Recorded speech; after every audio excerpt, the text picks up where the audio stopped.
Distinguished dignitaries on the dais, ladies and gentlemen, I think over the last 1 decade, a lot of things have changed, but one thing that remained constant is Ravi Gupta and his conferences and seminars, and it goes on. Really, it's good that, we keep meeting and brainstorming, discussing various new ideas, not all of which may get translated to ground reality, but even a percentage of that gets translated, get executed, as our friend Mr. Mittal has mentioned. It makes a lot of difference. Years ago, almost 10 years ago, I had written in my book, in fact the book begins with that sentence, that is, e-government is not about E, but about government. I think that is true, or even truer today, because while technology is relevant, important, plays a central piece, it is almost at a stage where technology is commoditized, more so than it was 10 years ago when I had written that sentence. The key is the governance, the way we administer.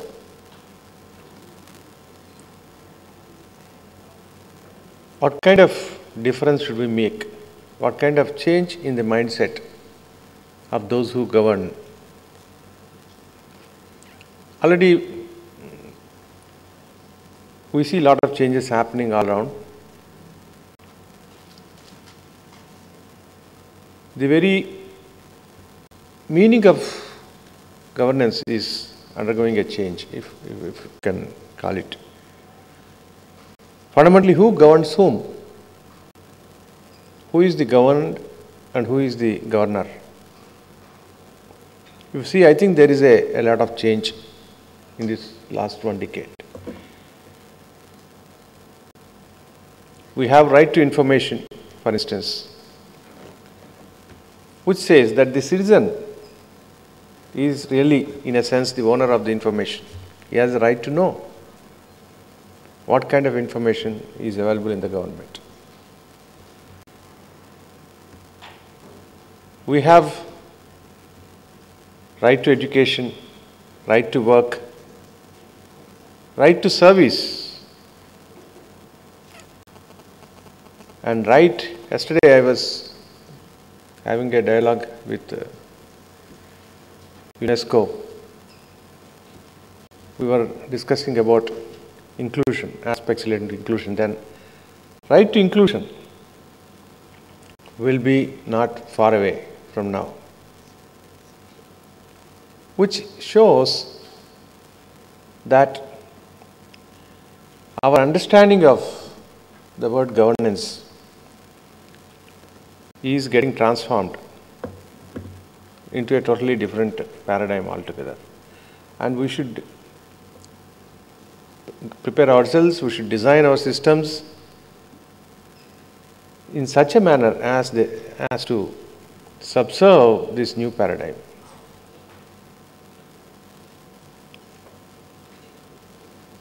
Who is at the center of things? Is it the government, or is it somebody else or something else, is the point I am making. Like, 31 mission mode projects have been designed. Some of them have been executed. We see the results of a quicker, better environment in the passports and getting a quicker delivery of passports.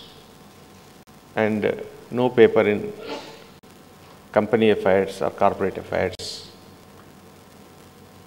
And as recently as a few days, a couple of weeks back, we had the immigration visa, which made a difference whenever you go out of the country or get back into the country, what kind of difference it's making. So, a lot has happened under the aegis of NEGP, where certain priorities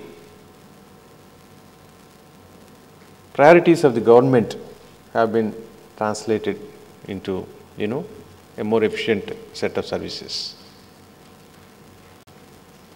But 31 is not the be all and end all. That's what so we are going to, the trend should be NEGP plus plus is the second proposition I am making. That NEGP is not the be all and end all. We have had enough of it and a lot of traction has happened. A lot of things have happened and remaining programs or projects within that portfolio will get implemented soon. But now we have to catch on. What next? What more? I think it is really, it goes back to the sentence I said in the beginning. E-government is not about E but about government. So, the rest of the government, thousands of things are happening, thousands of things are relevant to the citizen. So, like air, it is all pervasive. The concept of e-government is all pervasive. So, that needs to be recognized. We must grow bigger than NEGP today. That is the second point I am making. The third is about getting out of the silos, departmental silos or MMP silos or project silos. Grow bigger, cut across and create integrated services, which is the next higher level of complexity. You may say doing something within a department itself is so very difficult, but doing it across departments. When you put citizen at the center, it doesn't care whether there are 2 departments who need to sign the approval or 3. He or she wants the service in a single, touch. How does it happen? So, integration is going to be the next degree of complication or degree of requirement, I would say, from the citizen's perspective. So, integration is the third mantra that we should work on, should aspire for and should dream about. Fortunately, we are at a stage where,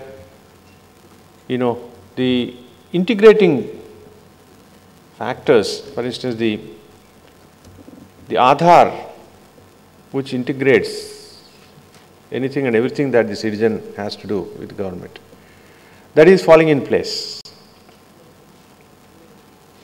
It is a single identity for the person, because the person is at the center, the citizen is at the center. So, that center has to have an identity, which is Aadhaar. Once Aadhaar is there, how can we rejig all our applications and all our services and piece them together using that? So, it needs infusion of this Aadhaar into whatever has already happened and is going to happen. Then it becomes possible with single digit, with a single number. As a citizen, I am able to access several services. Of course, there are other bits for integration, but I am just only exemplifying that our thinking has to change from one of a system-centric approach to a citizen-centric approach, which means a lot of things have to be integrated behind. So, that is the third point I was trying to make. The fourth one, local is global, meaning there have been several local successes In a country as large as India, success in one state or success in one municipality doesn't mean anything.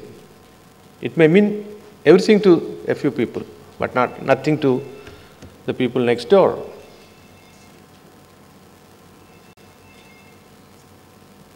We have successes in all the aspects of governance, government, in some part of the country or the other today. We have success in managing land records, say in Karnataka, in Andhra Pradesh. We have success in managing panchayats efficiently in Gujarat, maybe Kerala. We have success in municipalities, say in Rajasthan, some municipality, etc. But when you add up all this and compare it to what is the national goal, it is 0.001% of what needs to be done. So where are we? Can we allow things to happen at their own pace and at their own kind of momentum and configuration? Is this one country, or is this several, fragments which are joined together? So we need to think in those lines. That's why I said local is global. That thinking is the paradigm that we need to bring. And fortunately, this is quite possible with the current thinking of on the subject. There is a sense of urgency. Everyone wants to do something. There is a political willingness and political will. There is desire. There is a strong desire from public that things should happen that way. So for this to happen, again, we need to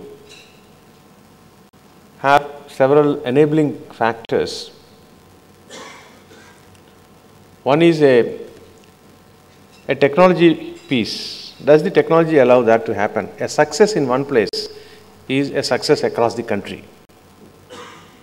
Today with, the latest technologies on the cloud technologies, it is trivial for even any one of you in this room to imagine that success in one place is success is elsewhere.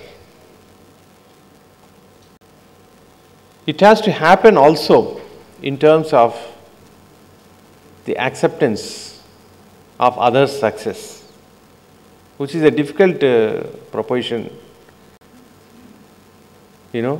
going by human tendencies and human thinking. Success of X may be the envy of Y and not success of Y. We have to overcome that also. There is a human element there. It's not technology alone that matters there.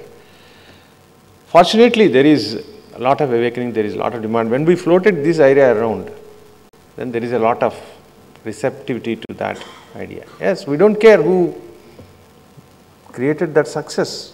We want to derive the benefit of that.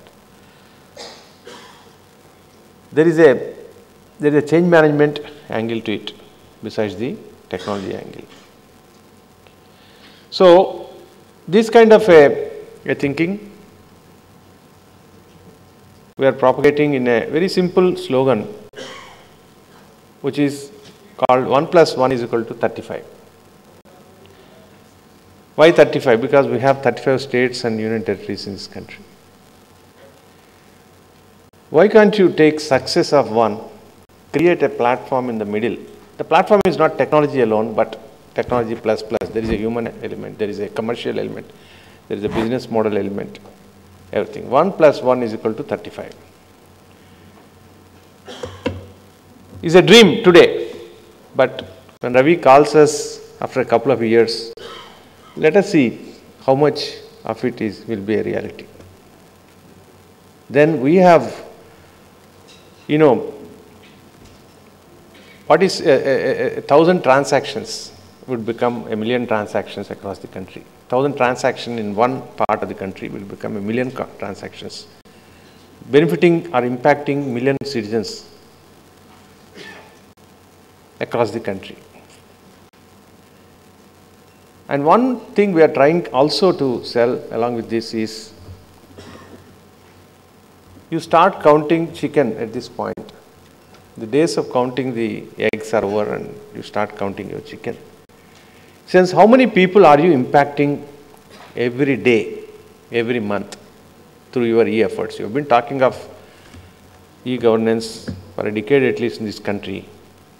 I tried to take a, count of that. Is today, let me be frank enough to admit that we don't have a count on that. We have so many surveys, so many other things happening, but how many citizens are getting benefited by the government programs each day as we talk? And what is the target? What is the growth path? What is the roadmap? We have 1.2 billion plus citizens in this country. How many of them are touched by what you are doing?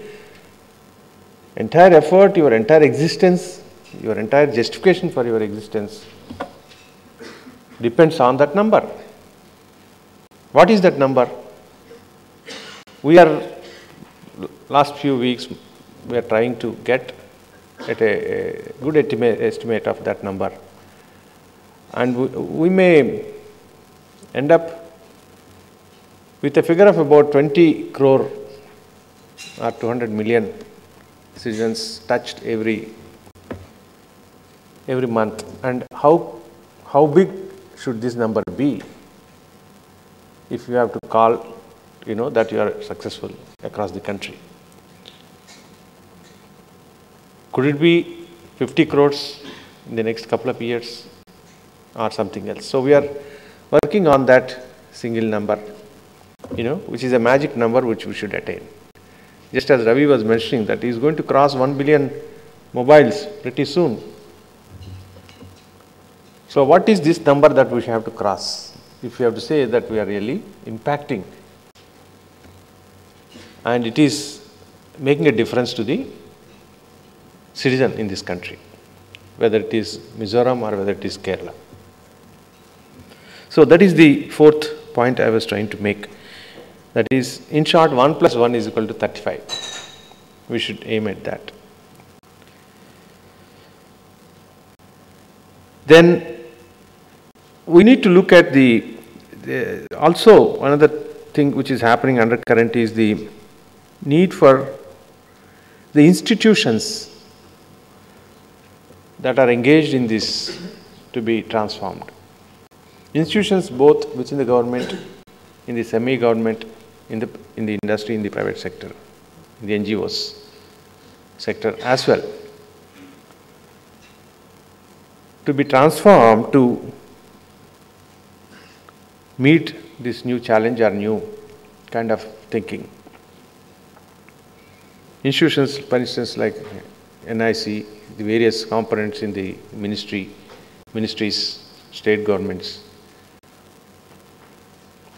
and so on.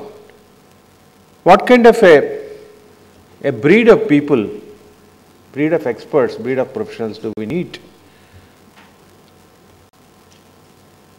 who rise to the occasion and who, achieve this dream or make this dream a reality?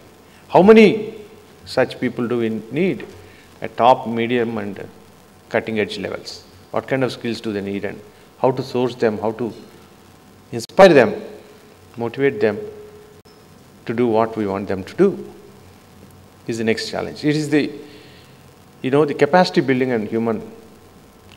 We are already moving in that direction. We have a committee, there is an awakening at the highest level. The Honorable Prime Minister had directed, that we need to look at this. Otherwise, this is going to, your dream is very nice, but there is no one to execute that dream into reality. So there is a committee with Mr. Nandan Nilekani as the chairman and a few eminent members, including our friend Som here. So we are putting our heads together on that front, What cadre, what genre of people do we need and how many and where?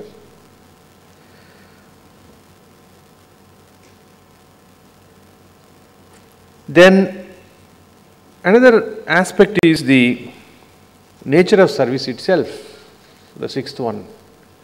What is service? And what is an efficient service? What is an effective service?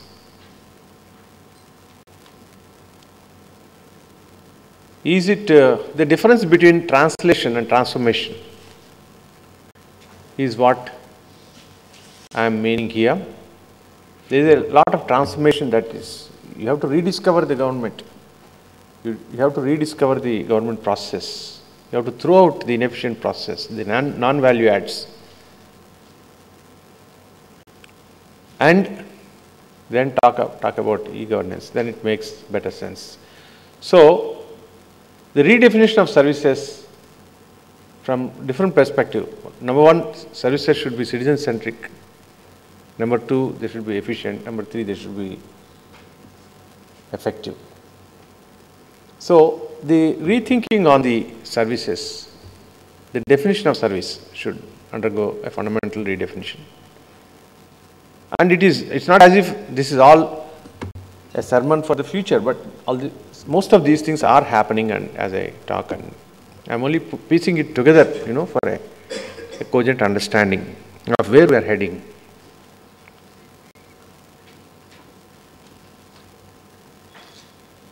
The next paradigm change will be in terms of G2C, what we have been calling for a decade as G2C, government to citizen. That means there is a giver and there is a taker.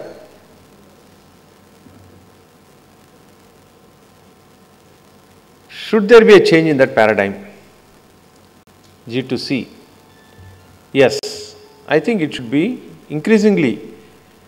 We should be moving towards G plus C. We should replace G2C. We are talking of social networking today, which is becoming increasingly relevant in several. Definitely in the society, it is something that matters. Some people cannot probably. It is as important as oxygen to several people. Whether I have seen the Facebook today and whether we have, seen the other social networking sites. Every 3 hours, 4 hours. Otherwise, I feel restless. So, it is also this kind of I would not call it a disease, but this kind of a syndrome is also likely to enter the government. We have seen that in Delhi police and Gujarat and elsewhere there. And different parts of the world, they are using the social media to their advantage. What is the philosophy behind it? Is if you think that we want to engage the citizen or engage with the citizen more actively. So, it is not through specific episodic interactions that the citizen, will have with the machineries of the government, but it is a continuing kind of relationship, which is possible and which should be, I think, from a decade from now, it will be G2C probably will not be so relevant as G plus C. So that is one more trend which we should gear up. We should have the frameworks, we should have the systems designed to handle that kind of a situation. We need a tremendous amount of adjustment, transformation, restructuring within the government if that paradigm has to happen. Because what is government? Am I government? Or my joint secretary is the government? Or my ministry is the government? Or collectively several ministers is the government? So, a redefinition has to happen. Who has to correspond on what with the citizens? It's not so easy. It's easier said than done. We are coming up, we have put it on the web already some time back, and we are pretty close to coming up with these two policies. That is, use of social networking sites by the government agencies. We are coming up with clarity on these aspects, so that different people don't say different things and confuse the citizen altogether. and create more mess than if we were silent. And also a social net, another citizen engagement framework. So 2 frameworks are on the anvil, and pretty soon they will be published as policy of the government. So this is the 7th point I was trying to make, that the concept of G to C has to transform into something like G plus C. And the 8th one is the dominance of the mobile today. As mentioned earlier, it is going to touch 1 billion, and how, and that is the best way. It is already there. Why don't you use it to its optimum capacity? The mobile, for various purposes that you intend to do through your e-government efforts. It should become a centerpiece in our design, in our delivery architecture especially. It should be centering around mobile. How many of these services that we are calling can be pushed and pulled both ways using the mobile as the medium? Is an obvious choice today in India. And last but not least is the partnership. The 9th one, which I am just mentioning, is the increasing role that partnerships will have to play. The distinction between industry and government, and in some countries it is very much blurred already, decades ago.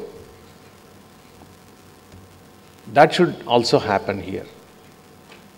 They should not be sitting on 2 sides of a table, so to say, but come round to the same side, so to say, or sit around, on a round table like this, where you can't say which is the left side and which is the right side.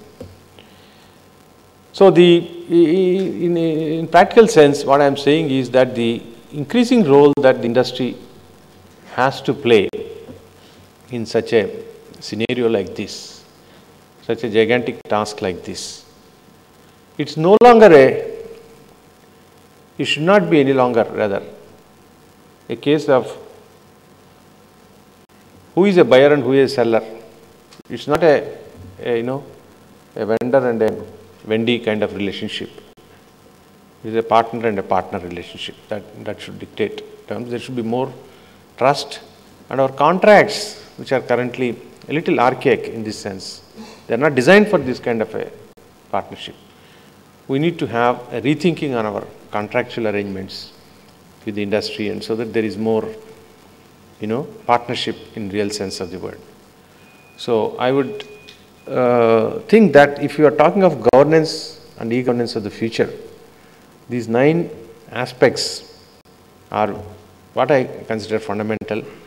We can keep cross-checking at times, see how many of them are really, sensible, and they are a reality in the years to come.